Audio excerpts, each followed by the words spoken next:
स्वतः मयुरीताई आहे. काय तुमची आपबीती सांगा, त्या घरात तुम्ही आता उभा महाराष्ट्राने काय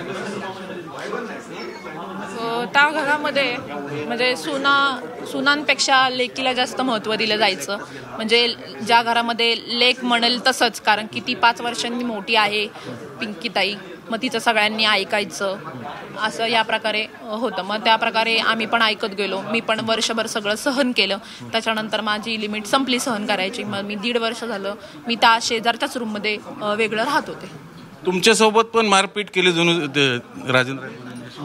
हो, माझ्यासोबत पण त्यांनी मारपीट केली होती. नंदेनी पण मारपीट केली होती. अजून दीरांनी आणि सासूनी पण मारपीट केली होती. जेव्हा माझे मिस्टर नसायचे तेव्हा हे चौघं माझ्यावरती अटॅक करायला यायचे. मग आता तुम्ही वेगळे राहता त्यांच्यापासून?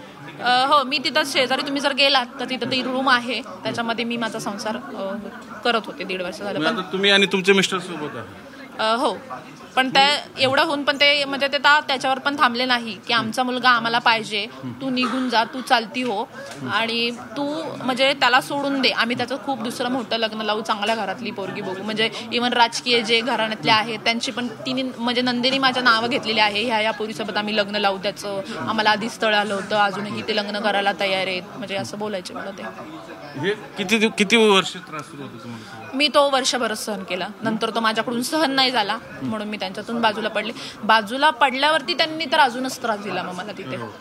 तुम्ही सोडून दिलं, म्हणजे तुम्ही बाहेर पडल्यानंतर त्यांनी वैष्णवीला कशा पद्धतीने त्रास दिला हे सगळं तुम्ही पाहिलं असेल तुमच्याकडे? म्हणजे दारं खिडक्या तर कायम लावलेल्याच असायच्या, त्यामुळे तिथं आतमध्ये काय होतं हे नक्की मला कळत नव्हतं.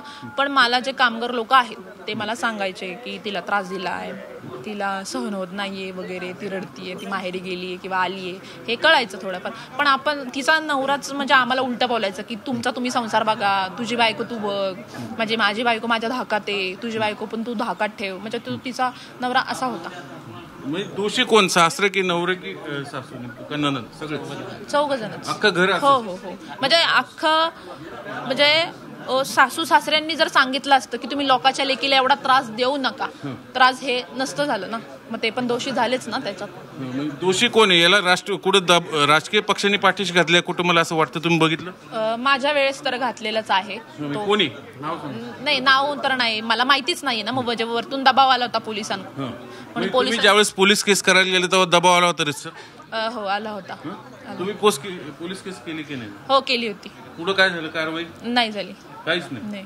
म्हणजे बघा, आज अजितदादांचा पक्ष म्हणतोय की आमचा कुठलाही दबाव नाही, पण त्यांची थोरली सून हागवण्यांची स्वतः सांगते की माझी पोलीस केस नोंदवली गेली नाही. बरोबर ताई? हो, म्हणजे मी 9 वाजता तिथं गेले आणि 2 वाजता माझी FIR दाखल केली. नाही तर तोपर्यंत मला ते समजूनच सांगत होते की नको, भेटून घ्या वगैरे असं. त्याच्यावर कारवाई काही झालीच की नाही? नंतर काहीच नाही झाली. उलट यांच्यावरती कारवाई काही नाही. 4-5 हे मयुरीचे भाऊ आहेत. तुमचं नाव सांगा आणि सांगा. मेघराज जगताप. काय झालं त्यावेळेस सांगा. त्या दिवशी आम्ही साधारणपणे 8:30ला इथून निघलो. तिचा फोन आल्यानंतर की असं कधीची घटना आहे? नोव्हेंबर मधली 5 नोव्हेंबरची घटना आहे. 23 का 24ची घटना आहे. आम्ही 8:30 वाजता बहिणीचा फोन आले, तुम्ही पुढे कसं?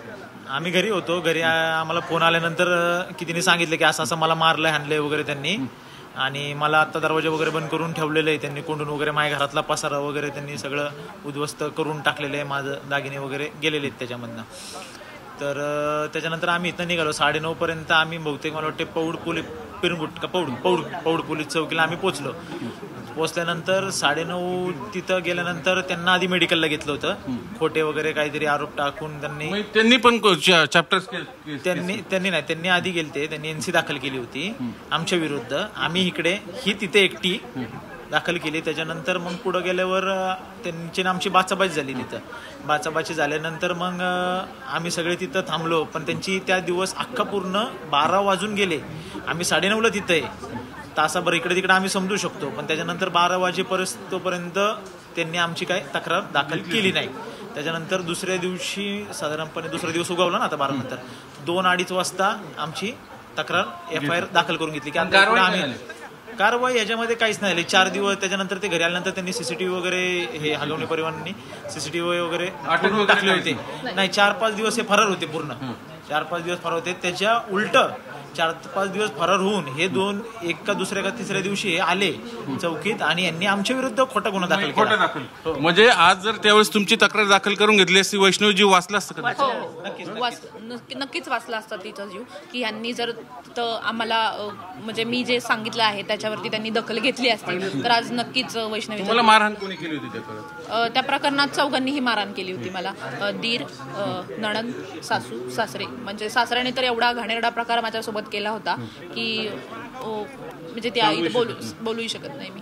मग हे सगळं तुमच्या मिस्टरांना सांगितले होते? माझे मिस्टर त्यावेळेस घरीच नव्हते. त्यावेळेस आमदारकी चालू होती, प्रचार चालू होता.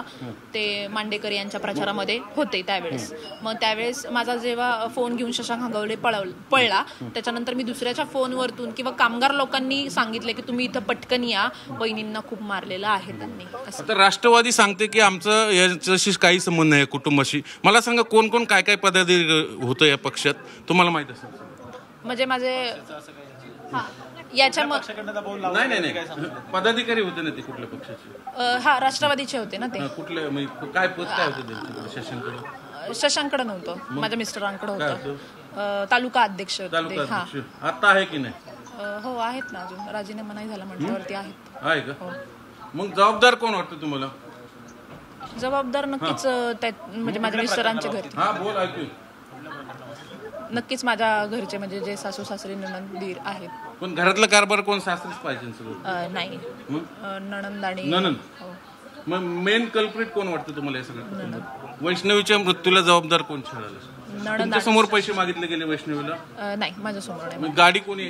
गाडी जी गिफ्ट दिली म्हणतात ती यांच्या सासऱ्यांनी दिलेली? नाही, मी ऐकत होते त्यावेळेस. तर आम्ही एकत्रच होतो त्यावेळेस. मी ऐकत होते. माझी जी सासू आहे त्या बोलत होत्या की कसं सगळे ब्रँड असले दारात उभे की ते चांगलं वाटतं ना म्हणे.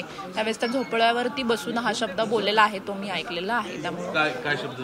की सगळ्या गाड्या दारात म्हणजे मोठ्या मोठ्या असल्या ब्रँड असले की ते चांगलं दिसतं ना, मग फॉर्च्युनरच द्या तुम्ही. आणि आणि शशांकची पण अशी मागणी आहे की तुम्ही फॉर्च्युनरच दिली पाहिजे. नंतर 2 कोटी मागितल्याचं प्रकरण? नाही, ते नाही, मला त्याची कल्पना. आता तुमची अपेक्षा काय? माझी अपेक्षा आहे की वैष्णवीला न्याय मिळाला पाहिजे आणि त्या बाबतीत मी तिला साथ देणार आहे, तिच्या घरच्यांना. तिच्या लढाईला साथ देणार तुम्ही? हो, नक्कीच.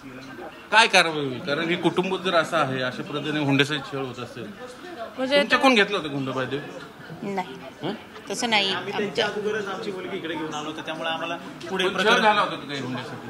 हुंड्यासाठी वगैरे नाही, पण टोमणे वगैरे देणे वगैरे. म्हणजे नणंद सारखी बोलायची की माझ्या बापाने 2 कोटी रुपये खर्च केलेला आहे नाही का, मग तो द्यायचा, मग इथं मी म्हणल तसंच वागायचं, मी म्हणल तसंच राहायचं.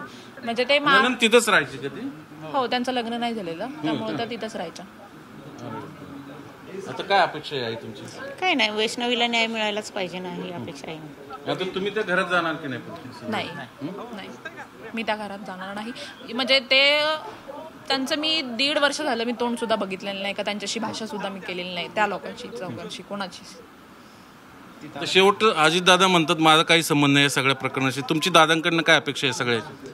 की म्हणजे मी इथं म्हणजे सांगेल की जे माझ्या सासऱ्यांचं जे ऑफिस आहे राष्ट्रवादीचं भुकुममध्ये जे ऑफिस आहे ती त्याचं ओपनिंग होतं. त्यावेळेस दादा पण तिथे आले होते त्या ओपनिंगला. तर दादांनी एवढाही प्रश्न विचारला होता तिथं की तुमची मोठी सून कुठे आहे. तर यांनी मला म्हणजे तिथं मला असं कळलं की यांनी मला डिरेक्ट ऍडमिटच केली. तेव्हा मी घरीच होते. दादाला खोटं बोलले? हा, तिथं खोटं बोलले हे घरातले. म्हणजे जे खायचे दात वेगळे होते, दाखवायचे दात वेगळे होते समाजा पुढे, आणि सगळं खोटं पसरवण्यात आलं. हिच्या बदनामी वगैरे, हिच्या नातेवाईकात वगैरे बदनामी करण्यात आली. म्हणजे माझे घरातले नातेवाईक जे कोण होते म्हणजे की चुलत सासू सासरे म्हणा किंवा आत्या म्हणा वगैरे, म्हणजे त्यांच्या घरी जाऊन ह्या दोघी मायली की सांगायच्या की मी किती घाणेरडी आहे, मी ती चांगली नाहीये, तिच्याशी कोणी संबंध नाही ठेवायचे. इव्हन गावातल्या लोकांना पण सांगितलं होतं. हा, वैष्णवीच्या वडिलांना पण सांगण्यात आलं. पण ते पण कसं मुलगी दिली आहे स्वतःची. सुना नकोशी फक्त हुंड्या होते असं? हो, तसंच समजा की थोडक्यात पैसे महत्वाचे. त्यांना खूप माज आहे त्या गोष्टीचा की आम्ही काही करू शकतो, आम्हाला कोणी व्यवसाय काय जमिनी लुबडायच्या, प्लॉटिंग वगैरे, त्याच सगळं. आता काय शासनाकडनं अपेक्षा काय ठेवायला यंदा? कारण वैष्णवीचा जीव तर गेलाय, आज बाळ पण मिळवताना काय त्रास झाला बघितलं. शासनाकडून हीच अपेक्षा आहे की वैष्णवीला न्याय मिळाला पाहिजे या गोष्टीमध्ये आणि त्या चौघांना शिक्षा ही. आमच्या वेळेस जो हलगर्जीपणा केला तो आता तरी नका करू. त्यावेळेस जर हलगर्जीपणा केला नसता तर आज वैष्णवी जिवंत असती. ताई काय सांगाल शेवटचं? कसं वैष्णवीला तर न्याय दिलाच पाहिजे शासनाने. जे माझ्या मुलीच्या बाबतीत घडलं त्या मुलीच्या बाबतीत घडायला नको होतं. जर तिने मारहाण होतं ते तिच्या वडिलांना सांगायला पाहिजे नव्हतं. तिच्या वडिलांनी दखल घ्यायला पाहिजे ह्या गोष्टीची. तिच्या वडिलांनी जर दखल घेतली असती तर वैष्णवी आज आपल्यात असती. नाही, वडिलांनी पण म्हणण्यापेक्षा पोरगी जी येते ती एक नवऱ्याकडे बघून येते. मग तिचं असं झालं की नवराच जर माझा होत नाहीये तर मग मी काय जगून तरी काय फायदा. एकटी पडली ती, खरं तर ती एकटीच पडली.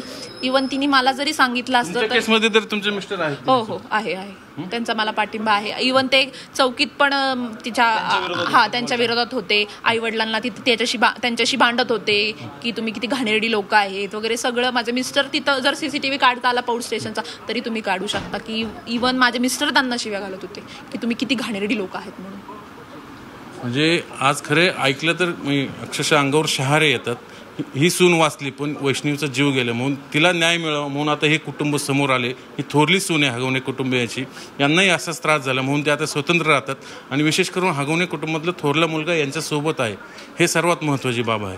त्यामुळे जे कोणी ज्यांच्या छळामुळे वैष्णवीचा जीव गेला त्यांना कठोर शिक्षा ही झालीच पाहिजे. Video journalist Nitin Sandborse, Zee media, Chandrakant सुंदर.